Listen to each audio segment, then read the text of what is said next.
In their final statement, Arab League leaders said a military solution to Yemen was the only way. Saudi airstrikes will continue until the rebels surrender and hand over their weapons. Yemen was the top concern for this Arab summit. All leaders were keen to confirm their support to the legitimacy of the Yemeni president and the unity and stability of the country. Considering this an Arab national security, it's necessary to give political and military support. But while the unfolding crisis in Yemen was discussed, the situation in Libya seemed to have been put on the back burner. The Egyptian foreign minister says the crisis in Libya isn't as serious as in Yemen, so a military intervention isn't an option at this point. As for Syria, the situation remains at a deadlock. There's nothing new regarding Syria, I must be honest.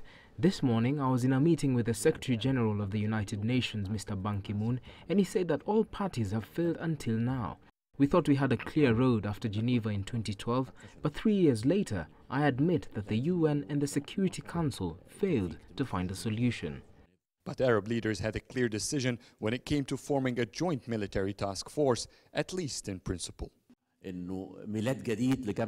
This was a dream. It's a new birth for the Arab League, which in all of its meeting, whether it's a summit or less presentation, they say all what it provides is just talk.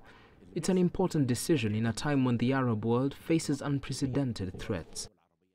Depending on the action out of the Arab world in the coming months, the resolution could be a historic step for the League. But even the League admits that forming a task force will take time. Joining the Arab forces is optional and will be binding to specific missions based on the approval of member states.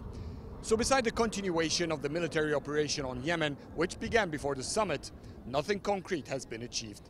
Adel, Mahrouky, CCTV, Sharm EL Sheikh, Egypt.